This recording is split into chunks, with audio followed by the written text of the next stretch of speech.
नमस्ते, आप देख रहे हैं जेके वायरल न्यूज़। मैं हूं नताशा। मैं जेके वायरल न्यूज़ द्वारा बनाई गई एक एआई अवतार हूं। आइए जम्मू और कश्मीर की 20 बड़ी खबरों की ओर डालें एक नज़र। जम्मू कश्मीर में बादल फटा, तेज बहाव में बह गए लोगों के घर। श्रीनगर लेह हाईवे बंद। जम्मू कश्मीर में बादल फटने से काफी नुकसान हुआ। तेज बहाव के कारण लोगों के घर भी बह गए। वहीं श्रीनगर लेह राजमार्ग भी बंद है। स्थानीय लोगों के अनुसार कंगन गांदरबल में बड़े पैमाने पर बादल फटने से कई सड़कों और फसलों को भी नुकसान हुआ है। लोगों को सहायता प्रदान करने के लिए मौके पर अधिकारी मौजूद हैं।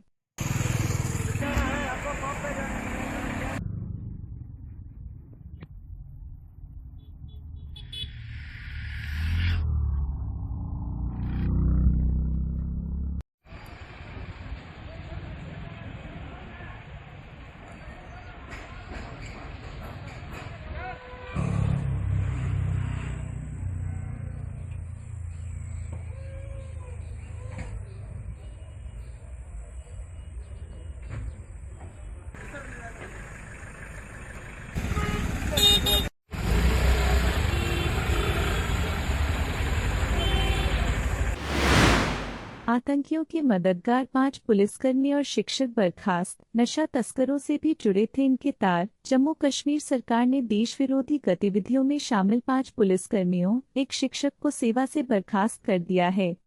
इनके नशा तस्करों व आतंकियों से संबंध पाए गए हैं। अधिकारियों ने बताया कि उपराज्यपाल मनोज सिन्हा ने संविधान के अनुच्छेद 311 2C का इस्तेमाल कर इन सभी को सेवा से बर्खास्त कर दिया। जम्मू कश्मीर में आज और कल भारी बारिश की चेतावनी। कई इलाकों में बाढ़ और भूस्खलन की आशंका। मौसम विज्ञान केंद्र श्रीनगर ने जम्मू और कश्मीर संभाग के कुछ हिस्सों में रविवार और सोमवार को भारी बारिश की चेतावनी जारी की है। आगामी दिनों में मौसम में उतार चढ़ाव जारी रहेगा। मानसून की सक्रियता बढ़ने से खराब मौसम की सूरत में संभावित क्षेत्रों में बाढ़, भूस्खलन और पहाड़ों से पत्थर गिरने की आशंका है।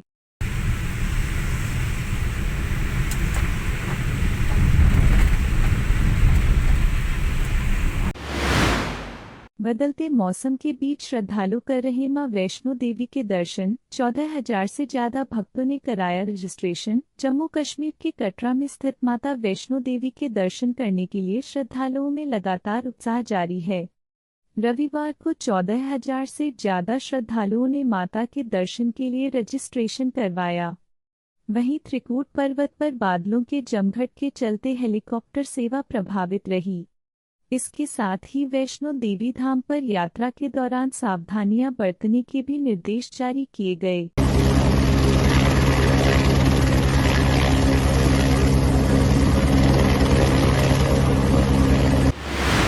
आतंकी हमलों पर लगेगी लगाम। जम्मू संभाग में आतंकियों के पुराने रूट होंगे बंद। जम्मू कश्मीर में हो रहे आतंकी हमलों पर अब लगाम लगेगी। जम्मू संभाग में आतंकियों के पुराने रूट बंद किए जाएंगे।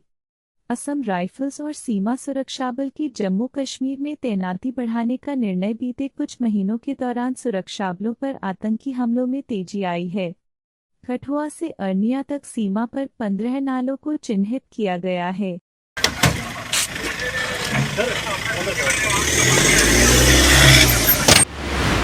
राजौरी व पुंछ में मौजूद आतंकियों का जल्द हो खात्मा। एमवी सुचिंद्र कुमार ने किया दौरा। उत्तरी कमान प्रमुख lieutenant general MV Suchindra Kumar और 16वीं कोर के commander lieutenant general Naveen Sachdeva ने राजौरी का दौरा किया। इसके साथ ही उन्होंने वरिष्ठ नागरिकों, सेना और पुलिस के साथ बैठक कर क्षेत्र के हालातों पर चर्चा की। साथ ही आतंकियों का जल्द से जल्द खात्मा करने की रणनीति पर भी बात की।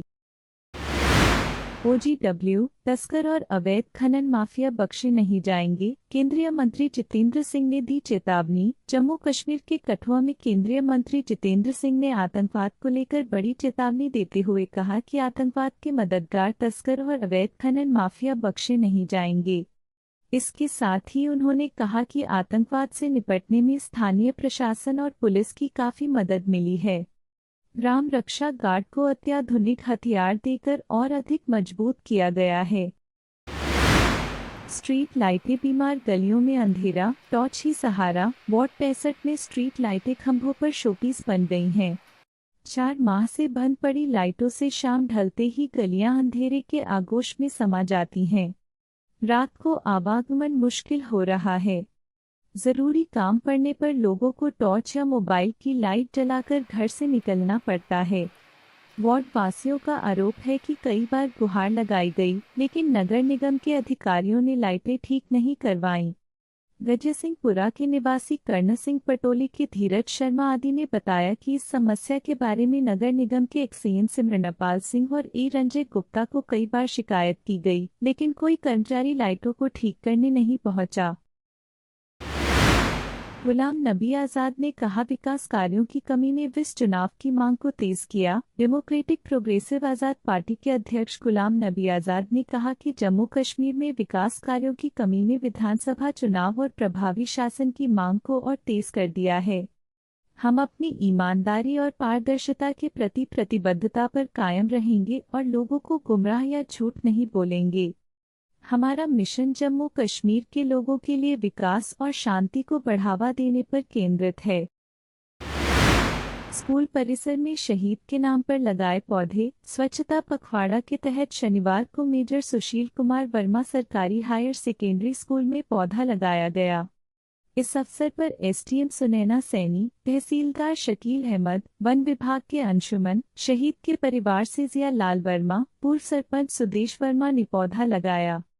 एसडीएम सुनैना सैनी ने कहा कि गत 1 अगस्त से 15 अगस्त तक स्वच्छता पखवाड़ा का आयोजन किया जा रहा है, जिसमें एक पौधा मां के नाम व एक पौधा शहीद के नाम पर लगाया जा रहा है।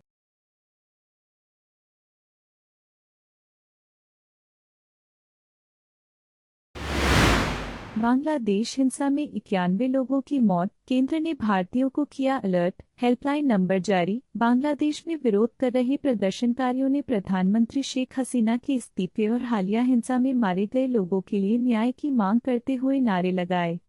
प्रदर्शन कर रहे लोगों और सत्तारूढ़ अवामी लीग के समर्थकों के बीच रविवार को हुई झड़प में कम से कम 91 लोगों की मौत हो गई और 30 अन्य घायल बताए जा रहे हैं।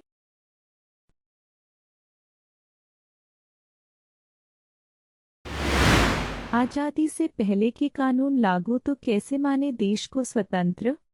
चंडीगढ़ में बोले गृह मंत्री अमित शाह। चंडीगढ़ में ई साक्ष्य न्याय सेतु न्याय श्रुति व समन सिस्टम के उद्घाटन कार्यक्रम में गृह मंत्री अमित शाह ने कहा कि 3 आपराधिक कानून में सजा का कोई प्रावधान नहीं है, बल्कि इनका उद्देश्य न्याय देना है। उन्होंने कहा कि उस देश को कैसे स्वतंत्र मान सकते हैं जब उस देश में पारित कानून आजादी से पहले के ही हैं।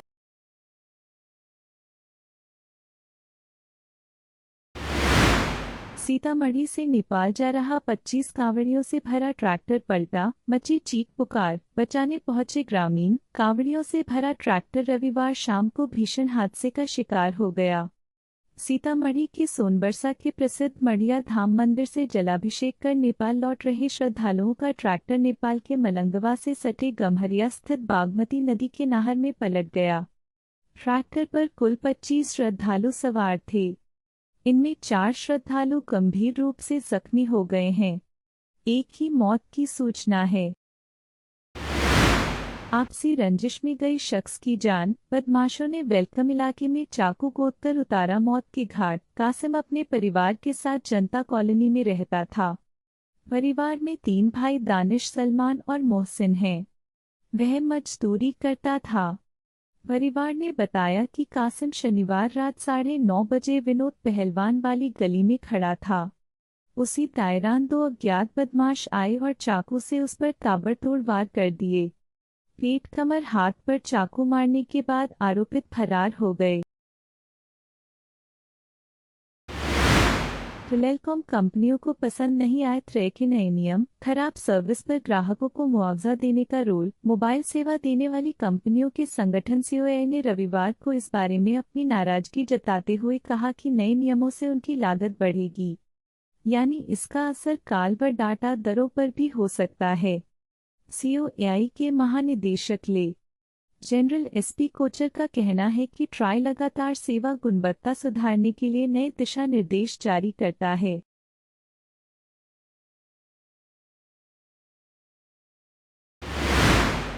पीएमडीडी, ओसीपीडी और फाइब्रोमाइल्जिया से जूझ रही नेहा भसीन, कहा मुझे शक था कि कुछ गड़बड़ है। बिग बॉस OTT 1 में नजर आ चुकी नेहा भसीन कई बीमारियों से जूझ रही हैं।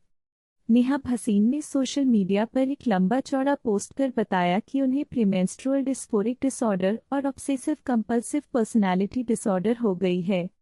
इसकी वजह से उन्हें काफ़ी तकलीफ हो रही है। सिंगर का कहना है कि इस बात का एहसास उन्हें सालों से था। गेंद बदलने के आरोपों पर शमी ने लगाई पाकिस्तान को लताड़। वनडे विश्व कप 2023 के दौरान 33 वर्षीय गेंदबाज ने अपनी घातक गेंदबाजी से सभी को प्रभावित किया था। भारत की मेजबानी में हुई टूर्नामेंट के शुरुआती मुकाबलों में वह नहीं खेले थे। हालांकि बांग्लादेश के खिलाफ मैच में हार्दिक पांड्या के चोटिल होने के बाद मौका मिला था। इस मुद्दे पर शमी ने कहा, मैंने वो बॉल अपने पास संभाल कर रखी है। ऐसा ही संवाद कर लेंगे और उसे स्टेज पर रखकर बॉल को खोल देंगे। महिला को निर्वस्त्र घुमाने के मामले में पति समेत 17 को सजा। कोर्ट ने कहा, मणिपुर जैसा जघन्य अपराध। गर्भवती महिला को निर्वस्त्र घुमाने के मामले में प्रतापगढ़ जिले की अदालत ने महिला के पति समेत 14 लोगों को 7 साल की सजा सुनाई है। साथ ही 3 महिलाओं को 5 साल की सजा दी गई है। अदालत ने पीड़िता को 10 लाख रुपए का मुआवजा और सरकारी नौकरी का आश्वासन दिया है। मुंसिफ कोट बाजार में हफ्ते में दूसरी बार जल गया ट्रांसफार्मर। मुंसिफ कोट स्थित बाजार में एक हफ्ते में दूसरी बार बिजली का ट्रांसफार्मर जलने से दुकानदारों को दिक्कतों का सामना करना पड़ रहा है। इसको लेकर विभाग के प्रति रोष जताया है। बाजार एसोसिएशन के अध्यक्ष मनदेव सिंह का कहना है कि बिजली विभाग की ओर से दुकानदारों को 24 घंटे बिजली की आपूर्ति के बारे में कहा जाता है। इसी तरह की और वीडियोस देखने के लिए देखते रहे JK वायरल न्यूज़। फॉलो करें हमारे चैनल को। नमस्कार।